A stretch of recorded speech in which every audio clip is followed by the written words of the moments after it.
Hello అండి, అందరికీ నమస్తే. నేను మీ రేణు టిన్సీ. ఈరోజు మీకు మణికరణ్ గురించి చెప్పాలనుకుంటున్నాను. ఇది ఒక పవిత్రమైన స్థలం అండి.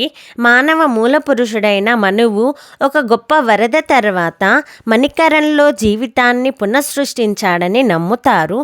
మణికరణ్ అనేది వేడి నీటి బుగ్గలకు ప్రసిద్ధి చెందింది. ఈ వేడి నీటి బుగ్గలను ఉష్ణకుండని అంటారండి. ఇక్కడ శివుడు పార్వతులకు సంబంధించిన ఒక పురాణ కథనం ఉంది. మరియు సిక్కులకు కూడా మణికరణ్ ఒక ముఖ్యమైన పుణ్యక్షేత్రం అండి. గురునానక్ ఇక్కడికి వచ్చినట్లు నమ్ముతారు.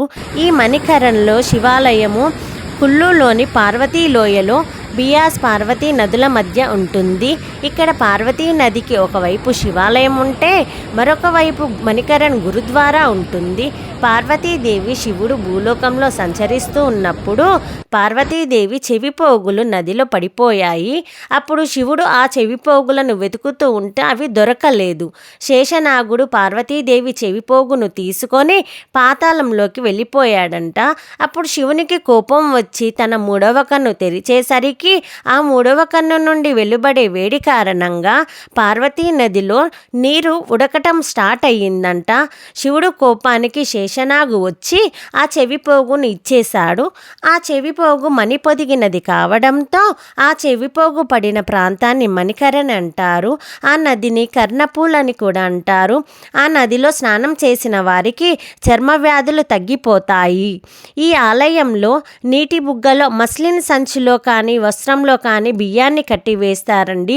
అలా అన్నాన్ని వండి భోజనాలు పెడతారు కూడా.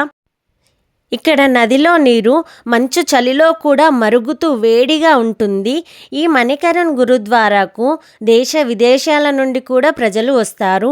ఇక్కడ సల్ఫర్ ఉన్న వేడి నీటిలో కొన్ని రోజులు స్నానం చేస్తే వారి వ్యాధులు నయమవుతాయంట. గురునానక్ దేవ్జీ ధ్యానం చేసి గొప్ప అద్భుతాలు చేసిన మొదటి ప్రదేశం ఇది.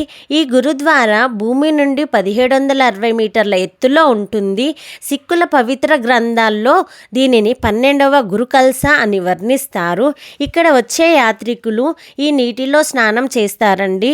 ఈ నీటిలో గురుద్వారాలో ఉచిత భోజనాలు, లంగర్, ఆహారం వండటానికి ఉపయోగిస్తారు. ఇది మణికర్ణిక ఆలయం అండి. ఇక్కడ పార్వతీదేవి అమ్మవారు ఉంటారు.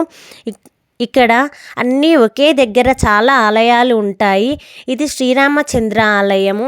ఇక్కడ రాముడు, సీతాదేవి మరియు హనుమంతుడు ఉంటారు. మనం అడుగు పెట్టగానే ఎంతో ప్రశాంతంగా భక్తిభావన అనేది కలుగుతుంది. ఇక్కడ రాముడు మరియు సీతాదేవి యొక్క విగ్రహాలను స్వయంగా కుల్లు రాజు పవిత్ర నగరమైన అయోధ్య నుండి కుల్లుకు తీసుకొచ్చాడంటండి. ఈ ప్రదేశంలో శ్రీరాముడు, శ్రీకృష్ణుడు స్వయంగా పూజలు నిర్వహించారని పురాణ కథనాలు చెప్తున్నాయి.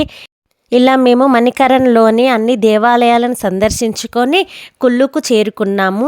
కుల్లులోని వైష్ణవీదేవి టెంపుల్కు కూడా వెళ్ళామండి. చాలా బాగుంటుంది. బయట నుండి ఒక భవనం లాగా ఉంటుంది.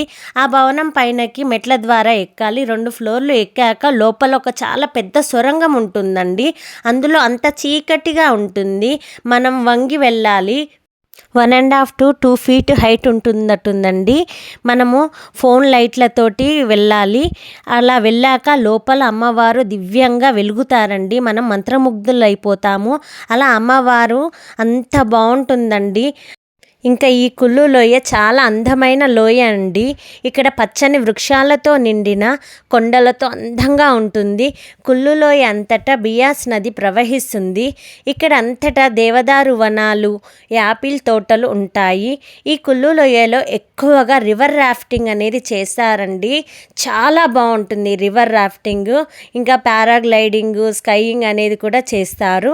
ఇక్కడ మూలిక టీలు, ఉన్ని దుస్తులు, డోర్ పొడి పండ్లు అనేవి దొరుకుతాయండి. అవి తీసుకోండి, చాలా బాగుంటాయి. మేము రివర్ రాఫ్టింగ్ చేయలేదండి. మాకు చిన్నపిల్లలు ఉన్నారు. మా చిన్నోడు అస్సలు కుదురుగా కూర్చోడు కాబట్టి మేము రివర్ రాఫ్టింగ్ చేయలేదు. కానీ చాలా బాగుంటుందండి. మీరు మాత్రం అస్సలు మిస్ కాకండి. కులు మనాలి వెళ్ళినప్పుడు. అక్కడ కులు మనాలిలో మెయిన్ రివర్ రాఫ్టింగ్ చాలా ఫేమస్ అండి. సో మీరు మిస్ అవ్వకండి. ఇవండి కులు మనాలి విశేషాలు, కుల్లు మరియు మణికర్ణిక విశేషాలు కూడా. సో మీకు ఈ వీడియో నచ్చినట్లయితే ప్లీజ్ లైక్, షేర్, సబ్స్క్రైబ్ చేయండి. ఇలా మేము కుల్లు నుంచి తిరిగి మనాలికి వచ్చాము. మనాలికి వచ్చి అక్కడ మా పెళ్లి రోజు సెలబ్రేషన్స్ అనేవి చేసుకున్నామండి.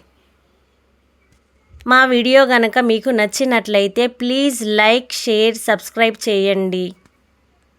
అండ్ కామెంట్ కూడా చేయండి ఎలా ఉందో. Thank you for watching.